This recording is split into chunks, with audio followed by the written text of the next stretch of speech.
السلام علیکم۔ آج ایک نئے ٹاپک کے ساتھ آپ لوگوں کے سامنے حاضر ہوا ہوں۔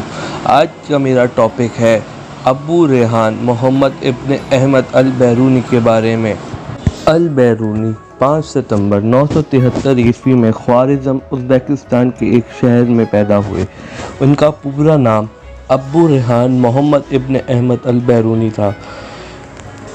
انہوں نے اپنے اسٹارٹنگ 25 سال زندگی کے تعلیمات میں گزارے، جس کے اندر انہوں نے اسلامک لاز، فلسفی، میتھمیٹکس اور اسٹرانومی کے بارے میں پڑھا۔ انہوں نے 22 سال کی عمر میں سال 995 عیسوی میں انہوں نے اپنا ہوم لینڈ، ان کا جو اپنا آبائی شہر تھا، وہ چھوڑ کے یہ بخارا، جو اس وقت کے لیے تعلیم کا مرکز مانا جاتا تھا، وہاں انہوں نے ہجرت کر لی۔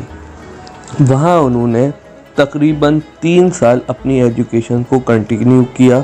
اس کے بعد 998 عیسوی میں وہ طبارستان، ایک ایران کے شہر میں ہجرت کر گئے۔ وہاں انہوں نے اپنی پہلی کتاب the remaining traces of past century تحریر کی۔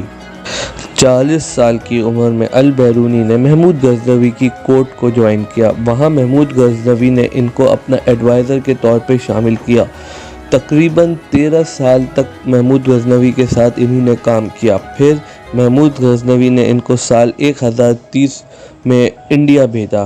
وہاں البیرونی نے انڈیا کی ہسٹری اور کلچر کو جانا، اور اس کے اوپر انہوں نے ایک کتاب تحریر کی جس کا نام دی ہسٹری آف انڈیا ہے۔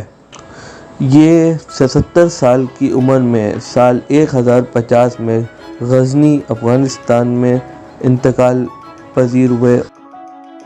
اب ہم ان کی کنٹریبیوشن اور ان کی ڈسکوری کے بارے میں بات کرتے ہیں۔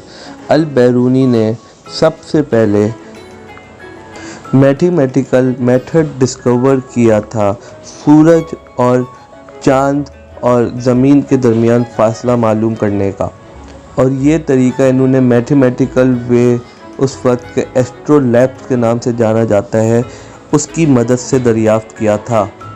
اسی طرح انہوں نے باقی سیاروں کے فاصلے جاننے کی بھی بنیاد رکھی تھی۔ انہوں نے ارتھ کے سرفیس کا ڈسٹنس بھی میجر کیا تھا۔ انہوں نے بہت سارے ریلیجن کی اسٹڈی کی بھی فاؤنڈیشن رکھی تھی، جس کے اندر انہوں نے بدھزم، کرسچینٹی، ہندوازم، اسلام، اس کے لیے انہوں نے بہت ساری لینگویجز سیکھی تھی، جس کے اندر ہیبریو، گریک، سنسکرت شامل ہے۔ انہوں نے ایک ڈیوائس بھی انوینٹ کی تھی جو یہ ڈیٹرمائن کرتی ہے کہ میٹلز کی اسپیسیفک گریویٹی کیا ہوگی۔ البیرونی نے میڈیسن کے اوپر بھی اسٹڈی کی تھی، اور اس کے اوپر انہوں نے کتاب بھی لکھی تھی۔ البیرونی کو فیم سب سے زیادہ حاصل ہوا تھا ان کی ریسرچ آن انڈیا کے کلچر اور انڈیا کے پیپلز کے بارے میں۔ انہوں نے جو اپنی کتاب دی ہسٹری آف انڈیا کے اندر لکھا تھا، انہوں نے سنسکرت اسی لیے سیکھی تھی تاکہ وہ انڈیا کے کلچر اور انڈیا کی ہسٹری میں جان سکیں، تو ان کو اسی وجہ سے فاؤنڈر آف انڈولوجی بھی کہا جاتا ہے۔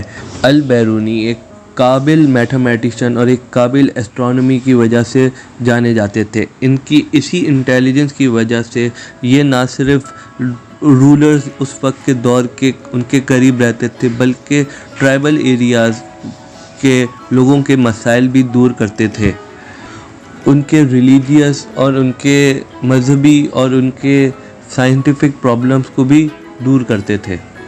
آج کے لیے بس اتنا ہی۔ آپ لوگوں کے دیکھنے کا شکریہ۔